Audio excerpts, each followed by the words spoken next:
pero bueno, en esta anatomía vamos a hablar de introducción a la anatomía en general. Entonces, vamos a delimitar el objeto de estudio y ahorita vamos a entender a qué rayos me estoy refiriendo con la delimitación del objeto de estudio. El organismo que les mencionaba ayer, la IFA, define anatomía un poquito diferente a como lo hacen los libros. Anatomía es una ciencia que estudia estructuras, situaciones y relaciones de partes de los cuerpos orgánicos. Noten que no está colocando órganos, está poniendo partes de los cuerpos orgánicos, dado que esta definición le da la flexibilidad necesaria para poder estudiar pues, prácticamente todo lo que sea necesario. Miren, vamos a hablar de niveles de organización de la materia. Esto va a parecer como clase primaria, pero tiene validez, tiene relevancia para delimitar el objeto de estudio. Pues en los niveles de organización de la materia orgánica, perdón tantito.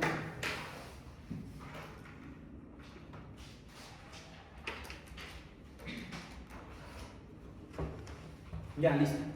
En los niveles de organización de la materia orgánica, pues dependiendo de las teorías físicas actuales, a lo mejor hay cuerdas, pero tenemos partículas conocidas como los quarks, partículas subatómicas, átomos, moléculas simples, moléculas más complejas, moléculas mucho más complejas como la estructura terciaria y cuaternaria de las proteínas, organelos, células, tejidos, órganos, estructuras que no son exactamente órganos, como el apéndice, por ejemplo, o los apéndices anatómicos, mejor dicho.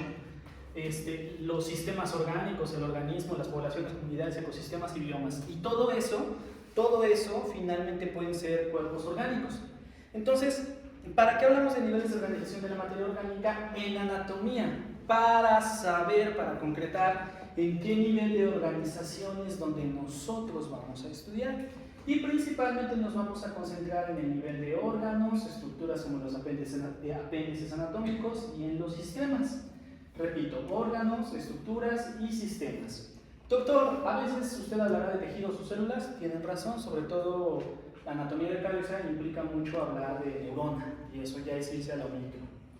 A veces hablaremos del organismo completo, sí, no tantas veces, pero hablaremos del organismo completo como un todo, ¿ok? Entonces, ¿por qué presentamos esto? Porque dentro de esos niveles de organización delimitamos dónde trabaja esta materia de anatomía humana que ustedes van a llevar. También hay diversos métodos o enfoques de estudio en anatomía. Está la clásica anatomía descriptiva, que a su vez puede ser anatomía regional o sistémica. Por ejemplo, fíjense que hay un libro muy bonito, de hecho yo les sugiero que se lo compren si pueden, y en ese sí les estoy diciendo que se lo compren, sugiriendo, ¿verdad?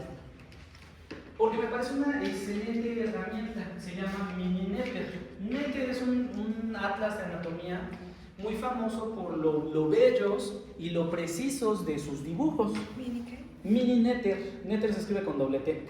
Pero el Mininetter cuesta como 400 pesos, por eso les digo el Mininetter. Pero a lo que quería llegar es que en la actualidad el Netter, el grandote, el atlas de anatomía, hay uno que cuesta, que se llama Atlas de Anatomía por regiones. Entonces te cuesta 1,000 pesos. Esta es una lana. Pero hay uno igualito que dice Atlas de Anatomía con enfoque por sistemas. Y ese te cuesta 600 pesos. Y tiene lo mismo. Sencillamente el segundo libro se hizo porque actualmente hay muchos programas que ya no estudian anatomía por regiones, estudian anatomía por sistemas. Y para que pegue el libro, pues lo venden más barato. Entonces, si se van a comprar el grandote, pues cómprense de anatomía por sistemas, ¿no? Pero bueno, son dos órdenes diferentes para estudiar anatomía. ¿Vamos bien hasta acá? Fíjense que la anatomía descriptiva probablemente es la que le hizo mala fama a la anatomía en general. ¿Algunos de ustedes tienen familiares médicos o a lo mejor profesionales de la salud? Papá, mamá, ¿no? ¿Todos son médicos? A ver, hacen la mano los que tienen familiares médicos. Así inmediatos, papás, mamás, hermanos. Y la mayoría de ustedes es muy probable que escucharan que las anatomías son el filtro, que las anatomías son el coco de los alumnos, que los alumnos venían con 10 de la primaria, secundaria, prepa y después entran y anatomía 5, ¿no? El problema es que antes era difícil, por ejemplo, crear un libro con ilustraciones. Que doctor que Salio hizo en 1543 o 1500, ya no me acuerdo. Un libro de anatomía pues, con ilustraciones, pues sí, pero salía carísimo comprárselo. Entonces tener un libro con bonitas imágenes era muy difícil. Por lo tanto, empezaban a recitar, este órgano tiene forma de pirámide y en su arista lateral derecho tiene una curva con un ángulo de .15 grados. Y tú así de, yo, ¿para qué tengo que estar diciendo todo esto con mero lico? Pero en su intento de alcanzar precisión se volvían excesivamente descriptivos, innecesariamente diría yo, y eso volvía a la materia árida y la volvía a pesar de estudiar, ¿ok? Afortunadamente vivimos en el siglo XXI, ya hay simuladores virtuales 3D. Por cierto, creo que la universidad va a renovar este año el contrato con el CEDIER. Hay una herramienta que se llama Complete Anatomy. Si renuevan el contrato, ustedes tienen derecho a utilizar Complete Anatomy sin ningún costo. Creo que la suscripción de estudiantes cuesta como 500 pesos por un año. Pero espérense unas semanas en lo que les confirma si la universidad renueva el convenio. Bueno, entonces hay simuladores 3D de anatomía, los libros ya, pues hay muchos atlas bien bonitos con imágenes bien perronas de anatomía. Ya hay atlas fotográficos como el Ronin Yokochi, el Nielsen, o sea, ya hay mayores herramientas. Y entonces incluso ha evolucionado el enfoque con el que estudiamos anatomía. Ahora tenemos un enfoque analítico porque ya no necesitamos ser tan descriptivos porque nos sobran imágenes. El enfoque analítico principalmente se encamina para ustedes que serán profesionales de la salud en hacer preguntas. Déjenme pasar esto tantito, pasamos esto. Ok. El enfoque analítico, con su vertiente funcional o su vertiente clínica, se enfoca en hacer preguntas. Ajá, estamos estudiando esta cosa. Ajá, ¿y cuál es la acción de esta cosa? La acción de este músculo que se llama bíceps es flexionar el antebrazo sobre el brazo. Ah, correcto. Preguntas con el enfoque clínico. ¿Cómo se manifestaría la ausencia de la actividad de esta cosa? Ah, la ausencia de la actividad del bíceps, pues produce dificultad en la flexión del antebrazo sobre el brazo. Aún se puede flexionar, pero no tan bien. ¿Vamos bien hasta acá? ¿Ok? Entonces, esto que les estoy planteando, quisiera que quedara bien grabado desde ahorita, que es lo que ustedes necesitan hacer. Muchas veces por cuestión de tiempo, o lo que ustedes quieran, yo no digo manifiestamente o deliberadamente durante la clase, ¿saben qué? La consecuencia clínica de la lesión de esto es X. Lo ideal sería que ustedes se lo estén planteando continuamente. Si no llegan a una respuesta cuando ustedes se lo preguntan a sí mismos, me la pueden decir, ¿sale? Pero la idea es que estos cuestionamientos se los estén haciendo continuamente para que entiendan la importancia de lo que están estudiando. O incluso entiendan porque algunas cosas, el músculo anconio, pues para empezar es un músculo vestigial y para seguir 7 de cada 10 personas no lo tienen. ¿Será relevante estudiar cacho por cacho del anconio? No. ¿Vale? ¿Vamos bien hasta acá? Bueno. La IFA considera que anatomía tiene un objeto de estudio muy grande. La IFA, que es la Federación Internacional de Asociaciones de Anatomía. Entonces, aparte de la anatomía humana, que es lo que ustedes van a estudiar en esta aula, considera que hay otras anatomías. Anatomía microscópica, del desarrollo, comparativa, antropológica, patológica, etc. Nosotros no las vamos a estudiar en el aula, y algunas, la verdad es que en la actualidad han evolucionado de forma tal que en realidad ya son disciplinas independientes y no son solo anatomía. Por ejemplo, la anatomía microscópica la van a llevar ustedes como en 2 semestres. Actualmente se llama histología. Doctor, anatomía microscópica e histología no son sinónimos exactos, tiene toda la razón, pero ya en ningún lugar van a estudiar anatomía microscópica. ¿Qué van a hacer? Combinar aspectos moleculares y de anatomía microscópica, ¿sale? Incluso inmunológicos. ¿Vamos bien hasta acá? ¿Qué otra materia llevan aparte de anatomía? Bueno, ya las 2 anatomías, ¿qué más? Biología celular y bioquímica. Ah, ok. ¿Microbiología? Ah, santo Cristo, dije ahora. Bueno, regresando a esto, el próximo semestre van a llevar una materia que se llama embriología.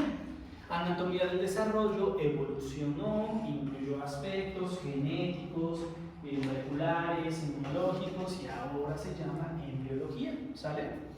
Pero la IFA la sigue considerando pues hijitas o parte de nuestra gran familia, ¿no? La anatomía comparativa, principalmente la anatomía comparativa es entre especies. Fíjense que sobre todo en la anatomía de cabeza solemos comparar mucho con otras especies. Por ejemplo, Hay animales que tienen una gran capacidad de olfato y eso no se representa solo con que su nariz o sus órganos de olfato están más desarrollados, sino que tienen áreas de la corteza cerebral que forman lóbulos completos, cuando entre nosotros solo son pequeños pedacitos de un lóbulo, en ellos son lóbulos completos para procesar su olfato. Entonces, pues ahí estamos recurriendo a la anatomía comparativa. No es nuestro objeto de estudio, pero se convierte en una herramienta. ¿Vamos bien hasta acá? Anatomía antropológica, sobre todo en abdomen, por ejemplo, que es una de las materias de anatomía donde se vuelve más manifiesta, las diferencias entre los dos grupos humanos más grandes. ¿Cuáles son los dos grupos humanos más grandes?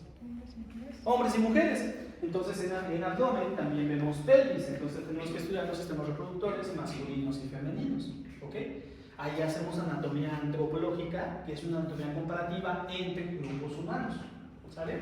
A veces también vemos algunas características antropológicas de nativos del continente americano o de mestizos, pero no es como que todo el tiempo lo estamos haciendo. ¿Vamos bien hasta acá? Sí. Ok.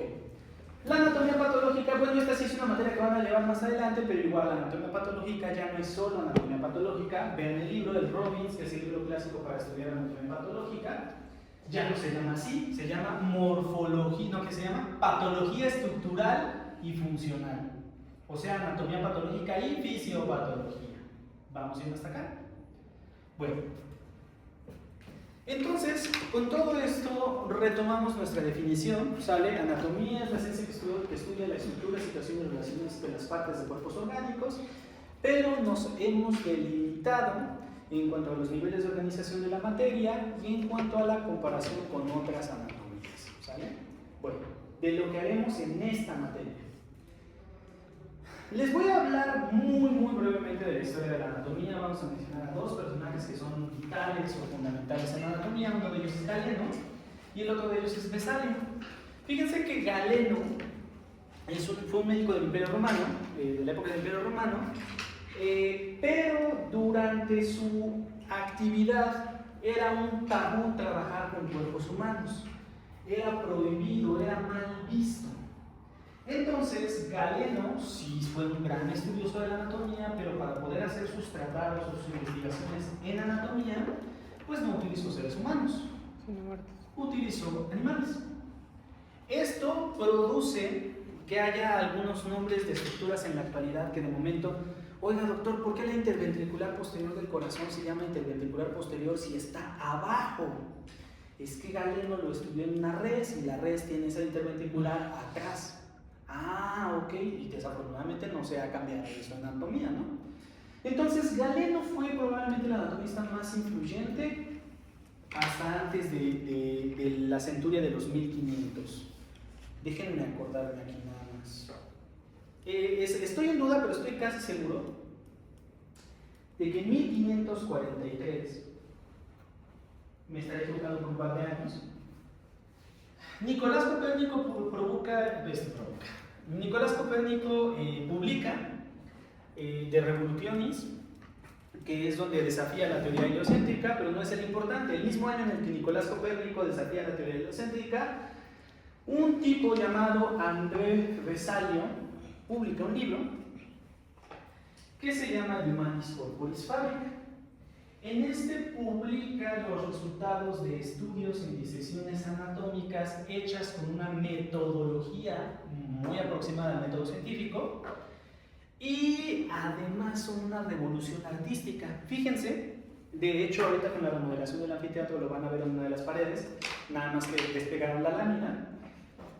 Va colocando una secuencia de disecciones, entonces está un cuerpo que ya no tiene piel y se ven los músculos, y en la siguiente imagen está posando el mismo cuerpo sin piel, pero le han quitado los músculos más superficiales, y en la siguiente imagen le han quitado otros músculos superficiales, hasta que vemos los músculos más profundos. O sea, es una secuencia de disecciones, pero cada uno de estos cuerpos en el libro está adoptando poses, digámosle, artísticas. No conforme con eso, después se reveló, hay 14 láminas. Si tú juntas las 7 primeras, formas el frente de la ciudad de Padua, que es donde vivía Vesalio. Y si tú juntas las láminas de la 8 a la 14, formas la parte posterior de la ciudad de Padua. O sea, fue toda una revolución no solo científica, sino artística. Dígame, joven. Son las láminas que se mencionan en la película de Frankenstein. No he visto Frankenstein. ¿De Guillermo del Toro? Te la debo. Es que sacan las láminas. Ni idea, ni idea. No me he dado tiempo para ver Frankenstein. La vida adulta es difícil, ¿no? Después de que salimos del útero de mamá se vuelve todo difícil, ¿no? Bueno, no la he visto, sencillamente. El punto es que Vesalio inaugura la anatomía moderna. De hecho, se le considera el padre de la anatomía. De hecho, el 15 de octubre se considera el día del anatomista porque ese día murió Vesalio. ¿Ok? Entonces, Vesalio, así como si fuera Goldie Roger en One Piece, si alguno ha visto la introducción de One Piece, nada más la capsulita que ocurre antes de que empiece un capítulo, pues así como Goldie Roger inauguró la era de la piratería y todos se lanzaron a buscar el One Piece, pues Vesalio inaugura la era de la anatomía moderna y todos se lanzaron a buscar el One Piece, o sea, hace la anatomía correcta. Pero comenzó un problema del lenguaje. Díganme ustedes qué características creen que tiene que tener el lenguaje científico o un lenguaje científico para que funcione adecuadamente. Universal, correcto, es muy buena respuesta, un lenguaje universal. Otra cosa. Objetivo, correcto, ok. Muy bien, ya llegaron a las dos palabras clave. Quisiera agregar que además de ser universal, lo ideal es que fuera consensuado, que todos estuvieran de acuerdo en ese lenguaje y no fuera más bien algo impuesto. Bueno, ¿cuál es el problema? Aquí está, ¿no? Consensuado, que no venga a partir de la casualidad o arbitrariedad, es decir, que sea objetivo, que sea común, no sea universal. ¿Sale? Vamos a ir hasta acá. Bueno, si quieren pedir un aguacate en Perú, ¿cómo lo piden? Palta. Y si un científico chino quiere publicar un artículo sobre el aguacate, ¿cómo le va a poner? ¿Aguacate o palta? Pues con su nombre científico de la Exactamente. Entonces, por ejemplo, la biología, Carl Linneo vio este problema desde mucho antes, que había mismas especies que eran llamadas de formas diferentes por grupos humanos diferentes. Entonces, se trató de alcanzar un consenso. Eso es lo que se llamaba en un inicio nomenclatura lineal y ahora se llama nomenclatura binomial, género y especie. ¿Sale? Para esto, por ejemplo, existe el Código Internacional en Nomenclatura Zoológica o el Código Internacional en Nomenclatura para Algas, Frutas y Plantas. ¿Ok? Y no solo eso, por ejemplo, díganme cómo se llama. Bueno, seguramente les va a parecer más raro el nombre científico, pero hay una cosa que se llama ciclopentrano peptidofenantreno, que es un esqueleto. Se llama colesterol. Pero hay un organismo, por ejemplo, que se llama IUPAC, que es el que decide los nombres oficiales de los compuestos químicos. ¿Sale? Y no tan famoso, pero también está la IUPAC, que hace lo mismo, pero en física. ¿Sale? Bueno, como podrán pensar, la física, la química o la biología son ciencias que anteceden a la anatomía, cuando menos a la anatomía humana en su gran desarrollo. Son ciencias que comenzaron muchos años antes a unificar su lenguaje. De todo lo que les voy a contar a continuación, les puedo prometer que no les voy a preguntar ninguna fecha. Es más, yo les pediría que en este momento ustedes no tomen notas, ¿sale? Sino que pongan atención a la historia que les voy a contar, todavía no es anatomía pura y dura, para que entiendan el valor de lo que les estoy diciendo. Bueno, en 1890, más o menos, había un grupo de médicos alemanes que se reunieron porque les gustaba la anatomía, pero se dieron cuenta de que había un enorme problema. Se pusieron a hacer listas y dijeron, oye, hay como 5.000 estructuras en el cuerpo humano.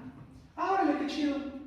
Pero de esas 5.000 estructuras resulta que tenemos como 20.000 nombres para esas 5.000 estructuras. Hay estructuras que todo el mundo las llama con un solo nombre, por ejemplo, la arteria carótida. Bueno, carótida acá, porque acá está arteria. Ok, pero hay otras estructuras que tenían hasta 10 nombres. Y encima de todo también ocurría lo siguiente. En ese entonces se usaba lo que se llama epónimos. ¿Qué es un epónimo? Yo hago muchas disecciones, hago 50 disecciones en esta región anatómica y descubro que la subclavia siempre, que la carótida externa siempre emite primero una arteria que se llama tiroidea superior. Y la tiroidea superior, a su vez, se va 1 centímetro hacia la izquierda, luego baja y emite 3 colaterales, que son las 2 laringes y la tiroidea pura. Entonces quiero que a esa arteria le llamen arteria de Ponce-Reyes, porque yo la descubrí. Entonces, en honor a los descubridores, que no eran descubridores, eran más bien los describidores, en honor a los describidores, se le fue colocando el nombre de esas personas a las estructuras anatómicas. De hecho, es algo que sigue pasando en medicina en general. Hay enfermedades que llevan el nombre del descubridor. La enfermedad de Chagas o enfermedad del sueño, que en realidad se llama tripanosomiasis, pues sigue llevando el nombre de Chagas, ¿no? Que por cierto, ese tipo era Terminator de la medicina. Luego les cuento por qué. Bueno, entonces, ante este problema, ellos deciden hacer un documento en el cual traten de eliminar epónimos, traten de eliminar 20 sinónimos que tienen las estructuras para llegar a un consenso en el lenguaje. 5 años después, el resultado de ese trabajo lo publican y se convierte en el primer documento que intenta consensuar el lenguaje, intenta eliminar ese problema que había en la forma en la que se le llaman las estructuras. Y se llama Nómina de Basilea. Yo sé que les estoy hablando de médicos alemanes y ustedes me van a decir, esa ciudad está en Suiza, pero en ese entonces era parte del imperio, cuando está el imperio romano alemán. ¿Sale? ¿Vamos bien hasta acá? Bueno. El asunto es que ven esa idea médicos ingleses, franceses, ¿qué más les gusta? Holandeses. Y dicen, ¿saben qué? Sí está chida, está muy chida esa idea, es muy buena, es muy sensata la idea. Pero, aquí no le llamamos carótida a la carótida, le llamamos arteria del sueño. Entonces, cada uno de los países hay que pensar que en ese momento los imperialismos y los nacionalismos todavía estaban muy en boga y ¿cómo se dice? Alcanzaban a los estratos más bajos de la sociedad o más básicos de la sociedad. Entonces reconocían que ese trabajo era bueno, pero no querían asumirlo o aceptarlo. Entonces, por ejemplo, los franceses hacen la nómina parisina y los ingleses hacen la nómina de Nueva Escocia. Y así cada una de esas tradiciones médicas de esas grandes potencias van haciendo su propia nómina con juegos de azar, ¿ok? Pero ocurre que por ahí de 1938 a 1945 pasa un eventillo por ahí que se llama Segunda Guerra Mundial, y después de la Segunda Guerra Mundial no solo los países intentan estrechar lazos, sino que surge una organización que se llama Naciones Unidas, y Naciones Unidas tiene un brazo que se llama UNESCO, y entonces la UNESCO también intenta fomentar lazos que produzcan el crecimiento de la cultura y la ciencia. UNESCO se reúne con varias organizaciones de médicos nacionales y tratan de crear una unificación de sus trabajos. En 1955 sale la primera nómina avalada por muchas organizaciones internacionales. De hecho, un año antes se funda la IFA, ¿sale? La Federación Internacional de Asociaciones de Anatomía se funda en el 53-54, y como resultado el más importante producto de su actividad es la creación de la nómina anatómica internacional. Ahora ya no tenemos problemas de nacionalismos, ahora tenemos una sola nómina anatómica para encadenarlos a todos y ponerlos en la oscuridad, o algo así dice el anillo único, ¿no? Bueno, sin embargo, era un buen trabajo, una buena intención, pero no era perfecto. Se siguen haciendo actualizaciones, ¿no? Reconocen que es un trabajo perfectible y siguen haciendo actualizaciones. Y más o menos llegan como a la 5ª edición. Les voy a contar algunos nombres de estructuras ahí de la 5ª edición. Por ejemplo, al estómago le decían ventriculum. De hecho, si lo piensan, la raíz etimológica gastro y la raíz etimológica ventro significan vientre, se traducen en el español como vientre. Sin embargo, es una raro decir el estómago ventrículum, ¿no? Gastro, pues gastroenterología, gastro, lo que sea, ¿no? Pero ventriculum está raro. Y ese nombre deriva de que durante mucho tiempo se pensó que el estómago era una extensión por debajo del diafragma del corazón. ¿Ok? El asunto es que se ocupaban muchos nombres que sonaban muy rebuscados, muy rimbombantes, pero que eran poco prácticos e incluso poco aplicados por la comunidad médica. Y entonces el presidente del comité que se dedicaba a actualizar la nómina anatómica que en ese entonces era Roger Warwick, le escribe una carta al presidente de IFA. Palabras más, palabras menos, digo, no me acuerdo literalmente cómo lo dijo en la carta, pero ustedes créanme que en esencia le dijo lo que les voy a decir. Ustedes son una bola de viejitos cascarrabias, y no es posible que sigan utilizando términos del año del caldo, y no quieren cambiar, y no quieren evolucionar, y nomás se casaron con el diccionario de latín y no quieren hacer las cosas bien. Y además huelen a rancio. Con amor, Roger Warwick. Por lo tanto, Roger junta a su equipo, que era el que de por sí actualizaba las nóminas, y decide sacar por su propio lado la 6ª edición de la nómina anatómica, ya con cambios muy drásticos. Y los viejitos de la IFA dijeron, no, pues, tienes razón, pero soy orgulloso y no voy a aceptar que me equivoqué. Y entonces, cuando ellos quieren sacar su propia actualización de la nómina anatómica, se enfrentan con un problema. Si le llaman 6ª edición a su documento, entonces la gente podría confundirlo con el documento que publicó años antes Roger Warwick. Pero si le llaman 7ª edición, la gente puede terminar creyendo que era válida la 6ª edición. ¿Qué hacemos? Le cambiamos el nombre. Y en el 98, en el Congreso de la IFA que se hizo en Ciudad de México, se publica la Terminología Anatómica Internacional. Antes de esto era nómina anatómica y ahora es Terminología Anatómica Internacional. Durante casi 20 años este fue el documento que rigió cómo se deben llamar las estructuras, el documento que justo les mostraba ayer. Hubo muchos problemas con la traducción, de hecho tenemos ahí una situación con la Sociedad Anatómica Española, porque pues, todavía ellos como que quieren decirnos cómo debemos de hablar español, imperialismo peluchero del siglo XXI. Pero afortunadamente en el año 2019, en plena pandemia, pues dijeron los de IFA, ¿saben qué? FICAD, ponte a trabajar y saca la 2ª edición. La ventaja de esto es que esto ya se hace en medios digitales. Antes de eso, todas las ediciones de la nómina y de la terminología tenías que ir y comprar tu librito. Pero, oh, sorpresa, con la 2ª edición de Terminología Anatómica Internacional, puedes entrar a la página, la descargas y la tienes ahí. Oiga, doctor, pero está en latín. No te preocupes, existe doble traductor y lo puedes traducir de latín o de inglés. ¿Sale? Ya hay una mayor facilidad para tener al alcance de su mano, en cualquier momento, este documento. Ya no tienes que pasar por intermediarios o expertos. ¿Sale? ¿Vamos bien hasta acá? Bueno.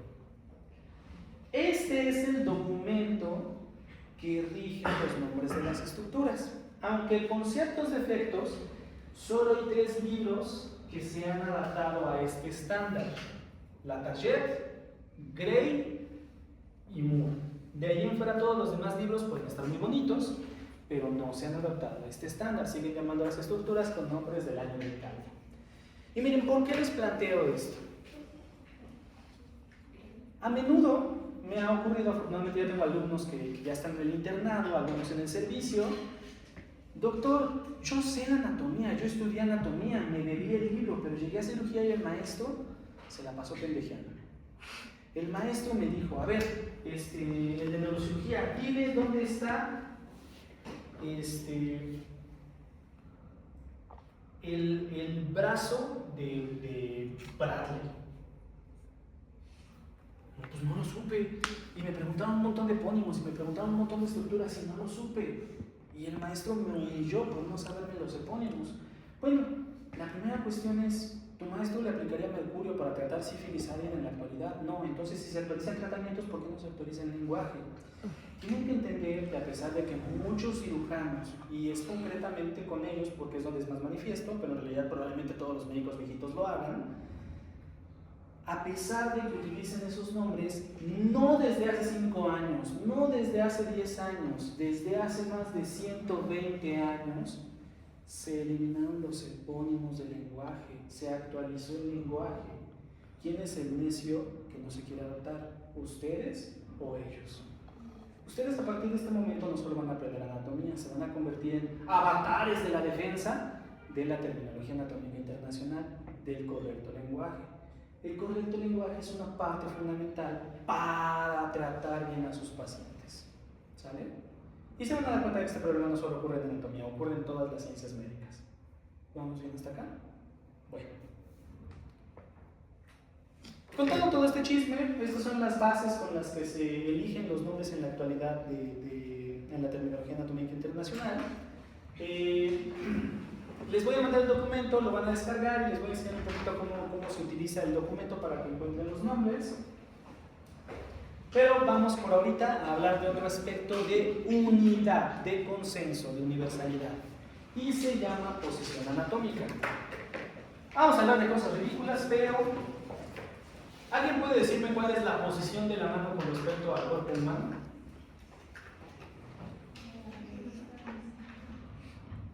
Díganme arriba, abajo, superior. Superior, ok. Izquierda. ¿Cuál es correcto?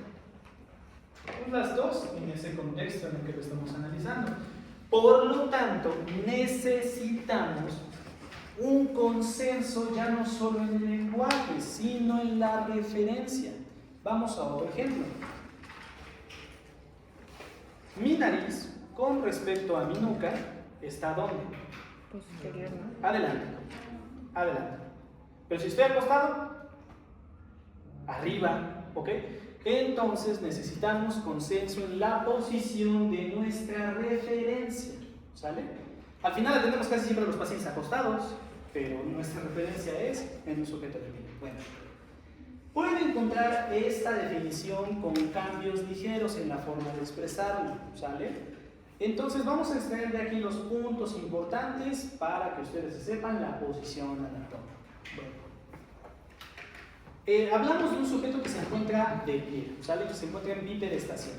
Y al estar en bipedestación tiene 4 elementos. Pueden mencionar más, pero con esos 4 me parece lo mínimo aceptable para que se entienda cómo se ubica nuestro sujeto. Entonces tiene cabeza, ojos, dedos de los pies y palmas de las manos. Cabeza, ojos, dedos de los pies y palmas de las manos hacia adelante, ¿sale? Cabeza, ojos, dedos de los pies y palmas de las manos hacia adelante. ¿Ok? Los brazos se encuentran adosados a los lados del cuerpo. Cabe aclarar que aunque a veces decimos brazo refiriéndonos a toda la extremidad superior, brazo es esto. Entonces, brazos adosados no es esto, es nada más la parte de arriba. ¿Sale? Brazos adosados a los lados del cuerpo. Miembros inferiores juntos con los pies paralelos. Aquí hay una situación que se consideró un poquito más adelante de que se emitió la definición. Aquí tienen una posición anatómica y posición anatómica. ¿Cuál es correcta? Esperen. ¿Izquierda o derecha? Derecha. ¿Derecha? Bueno, las dos son correctas. Esta es la definición clásica y esta es la definición moderna. ¿Qué es lo que ocurre? Si ustedes se paran de pie con los pies juntos, curiosamente en primaria no se manifestaba tanto y en secundaria no, pero el efecto hormonal hace que casi siempre las piernas de nosotros hagan que las rodillas choquen cuando nos paramos así, con los pies juntos. Es incómodo, innatural. Entonces se permite separar ligeramente los pies y no se modifican las relaciones anatómicas. ¿Sale? Las dos son definiciones correctas de posición anatómica. Lo más cerca y que sea cómodo, los pies. Pies paralelos, no abiertos. Pies paralelos. ¿Vamos bien hasta acá? ¿Sí? Bueno. Me comentaron que ya empezaron con planimetría con el doctor Castañeda, entonces, que es un eje y que es un plano.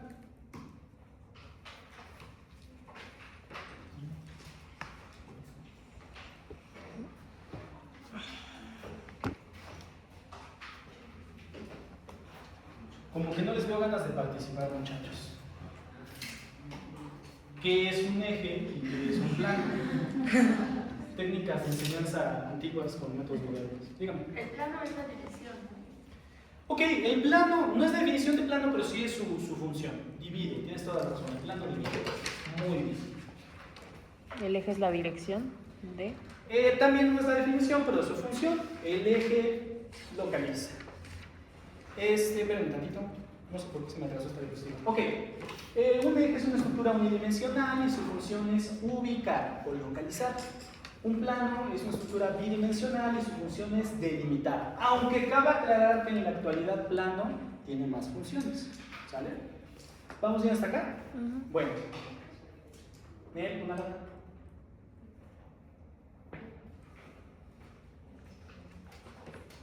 Bueno, ahora vamos a combinar estos con la posición anatómica. Qué raro se ve mi logopedencia.